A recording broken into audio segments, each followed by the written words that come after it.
नमस्कार, मैं चंदन कुमार और आप देख रहे हैं अपना पसंदीदा चैनल अंगवानी। साथियों, इस वीडियो में हम बात करेंगे जहां पूरे देश में अप्रेंटिस भाई जो अप्रेंटिस लोग हैं उनका तो खून खौल ही रहा है। कम वैकेंसी के लिए या आईटीआई का मसला कह लीजिए, वो सब चीज चल रहा है, लेकिन साथ ही साथ एक बड़ी अजीब सी चीज है, अलग सी चीज है, वो हम आपको इस वीडियो में बताएंगे। हमारे साथ उत्तम जी हैं जो कि अप्रेंटिस हैं, ट्रेनिंग वगैरह तो सब किए हुए हैं। उत्तम जी सर, उत्तम जी बहुत स्वागत है पहले तो आपका। नमस्कार सर। और तो ये मामला हम आपको ये बता रही है, मामला ऐसे अलग है कि जहां पूरे देश में कोई भी नौकरी निकलती या कुछ भी होता है उसमें दिव्यांग जनों के लिए ये प्रधानमंत्री मोदी ने, आप समझिए, जो विकलांग थे उनको एक सम्मान, ताकि उनमें कोई दूसरे तरह की भावना ना हो, उनको एक अच्छा वर्ड दिया कि दिव्यांग जन। अब जहाँ की पूरे देश में जब भी कोई नौकरी निकलती या कुछ भी, तो वहां पे दिव्यांग जनों के लिए आरक्षण होता है। ये एक ऐसा मसला है, रेलवे में अप्रेंटिस का ऐसा मसला है कि जहां पर दिव्यांग जनों के लिए कुछ भी नहीं है और उसकी लड़ाई लड़ रहे हैं उत्तम जी। तो हम इस वीडियो में चर्चा करेंगे आखिर ये मसला क्या है उत्तम जी। जैसा कि सर आप जानते हैं कि हम लोग रेल अप्रेंटिस है और हमने रेलवे से ही अप्रेंटिसशिप किया हुआ है। तो जैसे सभी लोगों को 20% का आरआरसी में कोटा दिया गया है अप्रेंटिस के लिए ना, पूरा अप्रेंटिस के लिए, उस तरीके से दिव्यांग जनों का भी कोटा रहना चाहिए। तो अलग से भी नहीं है? अलग से है सर, लेकिन वो जो आप कह रहे हैं कि मार्केट के साथ जो बहाली निकलती है उसी में मिलता है, जबकि हमको बेनिफिट नहीं दिया जा रहा। वो तो अलग बात है। दूसरी बात यह है आप कि उसमें नहीं आएंगे?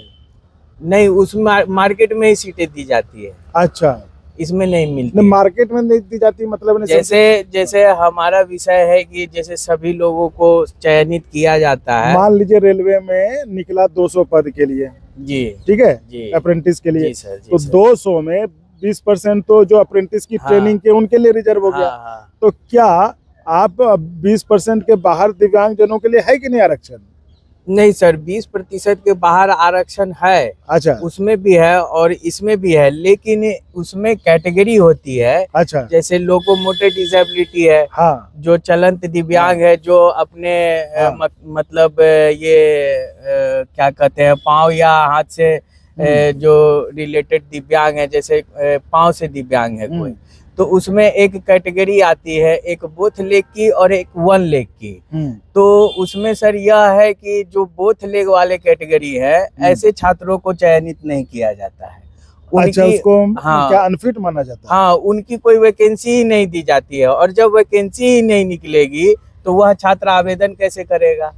तो ये जो है उनके साथ नाइंसाफी हो रही है। हमारे जितने भी बोथ लेग वाले जो दिव्यांग है, चाहे वो अप्रेंटिस हो चाहे वो नॉर्मल कैंडिडेट हो, उनके साथ कोई भी रेल उनके लिए जो है सीटें वैकेंसी नहीं निकालती है। जिसका है कि सर परिणाम यह कि आज के डेट में 2018 से लेकर के अब तक कई सारे ऐसे दिव्यांगजन जो बोथ लेग है जो ये शिकार हो चुके हैं इसका।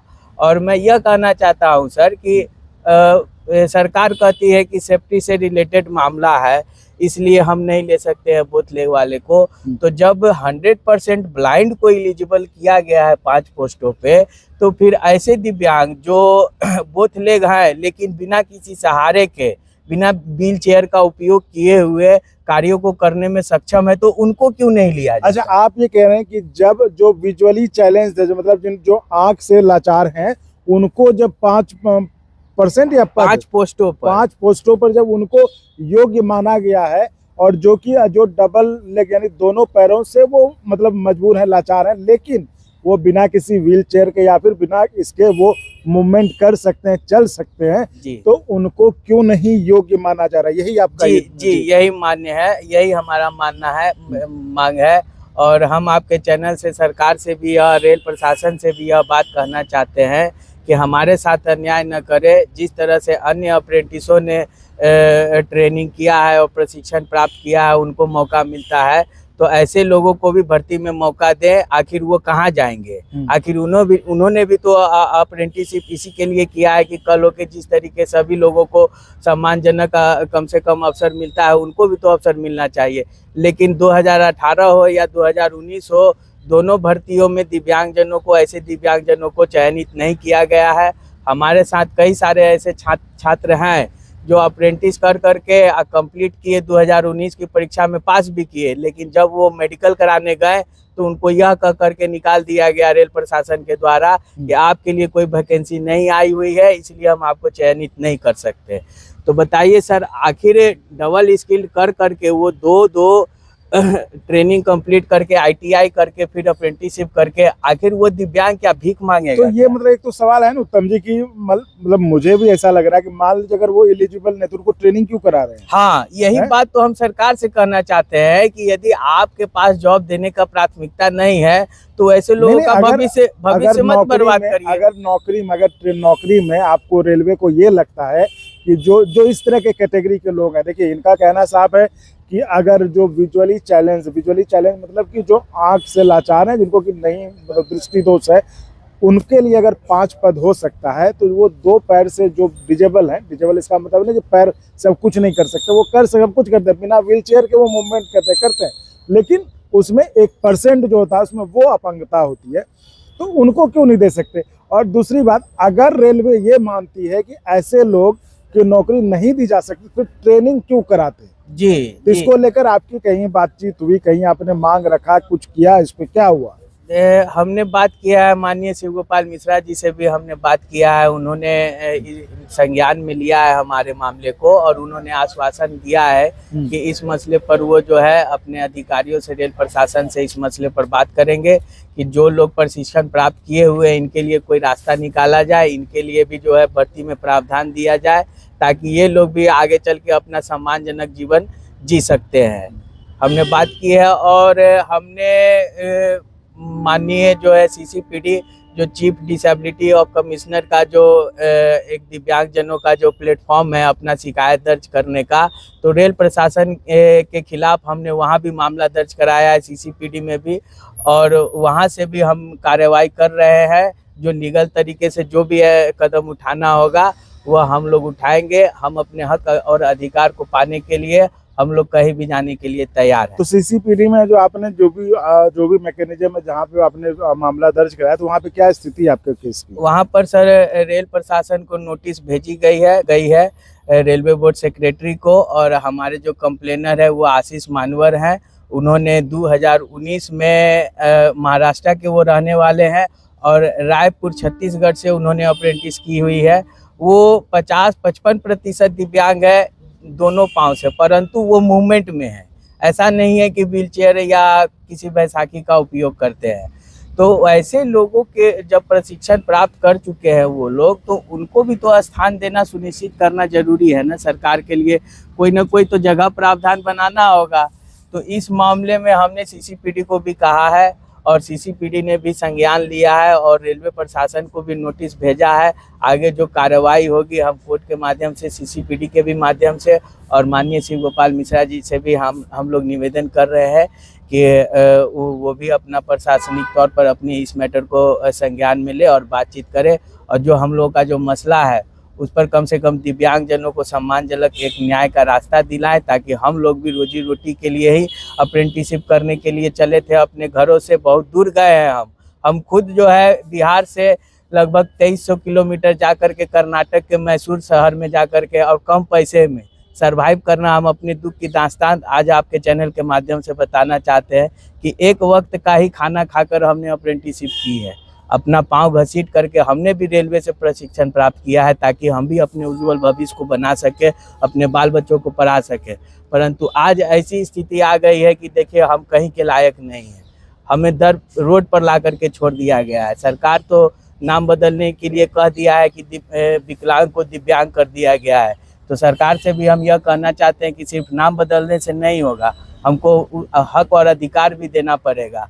आज हम लोग कहीं के लायक नहीं है, इस पर भी सोचना होगा। आज अप्रेंटिसों की दशा बहुत खराब हो गई है, हमारे संख्या लाखों में हो गई है, और रोजगार के नाम पर कुछ नहीं बचा है हम लोग के हाथ में। तो यह तो खैर अप्रेंटिसों का मसला है ही, चल ही रहा है। आपके माध्यम से आपने कई सारे वीडियो बनाए, इसके लिए भी हम धन्यवाद देते हैं आपका, और आगे भी आप अग्रसर रहते हैं, हम लोग का इंटरव्यू करते रहते हैं। तो खैर आपका तो धन्यवाद बनता है। साथ ही साथ हम आपके चैनल से प्रशासन को भी कहना चाहते हैं कि एक सुगम रास्ता निकाले, हम अप्रेंटिसों के लिए एक बेहतर रास्ता बनाएं, और हम लोगों का समायोजन जल्द से जल्द रेल में करें ताकि हम लोग आसानी से अपने जीवन को व्यतीत कर सके। हम डबल स्किल्ड रेल है, अगर हमको रेल चयनित करती है तो रेल को ही फायदा है। जो मार्केट से लोग आते हैं वो केवल जो है 10th के बेसिस पर आते हैं और लग जाते हैं रेल में, लेकिन हम लोगों ने रेल को समझा है, हमने रेल को जाना है, हमने रेल से प्रशिक्षण प्राप्त किए हैं। उनके पास क्या है, वो तो सिर्फ सामान्य अंक के आधार पर चयनित होते हैं। हम लोग के जैसे स्किल्ड तो नहीं है ना, उन्होंने तो रेल को नहीं समझा है। हमने रेल का कचरा ढोया है, हमने रेल में झाड़ू भी लगाई है।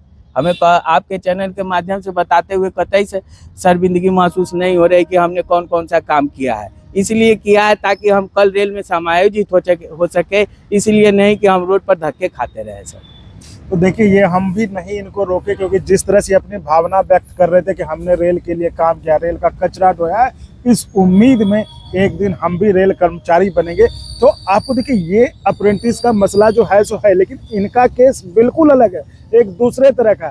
अभी इनको जो है ये भी पूरी तरह से आश्वस्त नहीं, अगर अप्रेंटिस में जो मामला चल रहा है उसमें वैकेंसी बढ़ भी जाए या फिर आपको कह रहे ITI जो फिर से कंपलसरी कर भी दिया जाए, जो कभी हटा दिया है, तो इनकी नौकरी होगी कि नहीं होगी, क्योंकि इनका पेच बड़ा ट्रिकी है। ये जो आपका डबल लेग वाले को लेके है। जी हाँ सर। हालांकि सर भारत सरकार के गजट में यह प्रावधान है। अच्छा। और 2016 की वैकेंसी में भी ये दिया गया है जो खलासी पोस्ट है, फिर भी नहीं मानने को तैयार। लेकिन फिर भी रेल जो है चालाकी से जो है नाम बदल करके खलासी पोस्ट को हटा करके और असिस्टेंट कर दिया, जबकि खलासी पोस्ट और असिस्टेंट दोनों का एजुकेशनल क्वालिफिकेशन सेम है और कार्य भी समान है।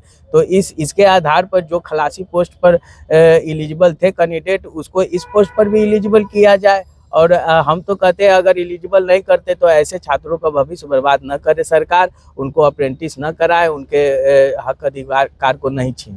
तो देखिए, ये उत्तम जी थे जो कह रहे थे कि सिर्फ विकलांगों को सिर्फ अगर हम दिव्यांगजन का नाम दे देती है सरकार तो उससे उनका भला नहीं होने वाला है।